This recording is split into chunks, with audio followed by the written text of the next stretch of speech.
Hello everyone, welcome to the video lessons for Chapter 3 of the Foundations of Scalable Systems. In this series I'm going to cover a range of issues that are fundamental to distributed systems, starting in this lesson with the basics of networking. To scale a system, we run our software components on multiple machines and our databases across many storage nodes, all in the quest of adding more processing capacity and storage.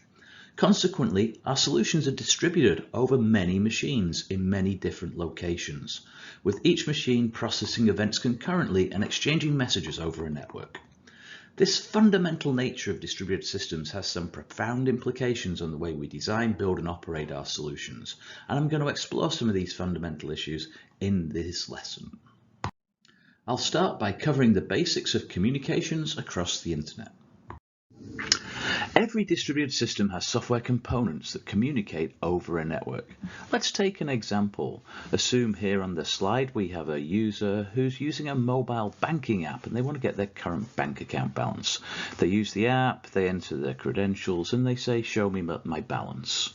When they do this, the request is sent, if they're outdoors, to a local cellular tower, which will then send the network request across the internet, where it will magically find the bank server.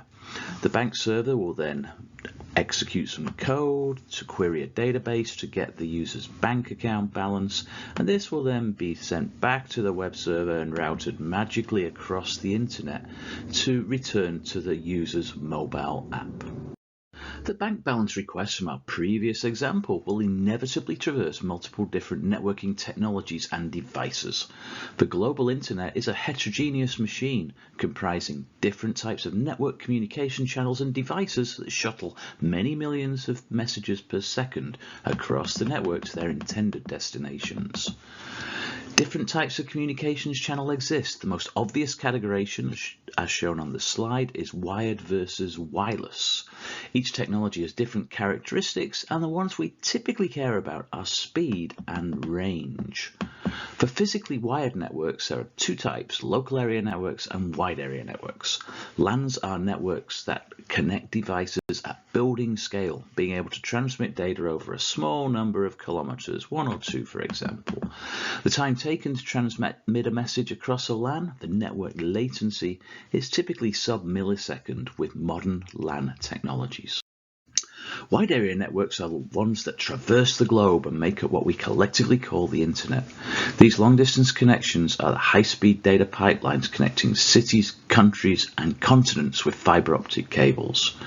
These cables support a networking technology known as wavelength division multiplexing and make it possible to transmit up to 171 gigabits per second over 400 different channels, and this collectively gives more than 70 terabits per second of total bandwidth for a single fiber. The fibers that span the world normally comprise 4 or more strands, giving bandwidth capacity of hundreds of terabits per second for each cable.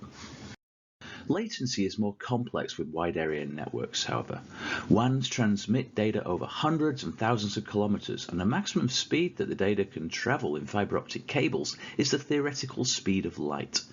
In reality, these cables can't reach the speed of light, but do get pretty close to it, as shown on the slide here. Actual data transit times in cables are slower than the speed of light because the data needs to pass through networking equipment known as routers. The global internet has a complex hub and spoke topology with many potential paths between nodes in the networks. Routers are therefore responsible for transmitting data on the physical network connections to ensure data is transmitted across the internet from source to intended destination. Routers are specialized high-speed devices that can handle several hundred gigabits of network traffic, pulling data off incoming connections and sending the data out to different outgoing connections based on the destination, processing tens to hundreds of terabits.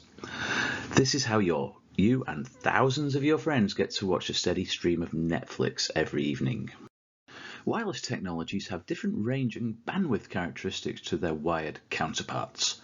Wi-Fi routers that we all are familiar with in our homes and offices are basically wireless local area networks and use the 802.11 protocol to send and receive data. The most widely used protocols allow for a maximum theoretical data rate of about 5400 megabits per second. For cellular networks, the most common technology at the time of making this video is still 4G. 4G is about 10 times faster than the older 3G standard, and it's able to handle download speeds of about 10 megabits per second and upload speeds between 2 and 5 megabits per second. Emerging 5G cellular networks promise 10 times this bandwidth, with 1 to 2 millisecond latencies between devices and cell towers. This is a great improvement over 4G latencies, which are in the range of 20 to 40 millisecond. The trade-off, of course, the inevitable trade-off is range. 5G base station range operates at about 500 meters maximum, whereas 4G provides reliable connections at about 10 to 15 kilometers. This whole collection of different networking hardware comes together in the global internet. The internet is a heterogeneous network with many different operators around the world and every type of hardware imaginable. The slide shows a very simplified view of the major components that comprise the internet. Tier 1 networks are the global high-speed internet backbone. There are around 20 Tier 1 internet service providers who manage and control global traffic. Tier 2 internet service providers are typically regional, i.e. one country based, and have lower bandwidth than Tier 1 providers, delivering content to customers through Tier 3 ISPs. Tier 3 internet service providers are the ones that charge you the exorbitant fees you pay for your home internet every month. There's a lot more complexity to how the internet works than described here. That level of networking and protocol complexity, though, is beyond the scope of these lessons.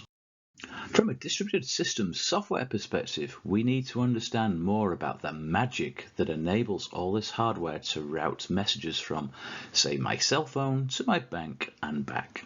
This is where the Internet Protocol comes into the picture. So the Internet Protocol and the communication software that enables this transmission of data between nodes in a distributed system is the topic of our next lesson. Thanks for watching.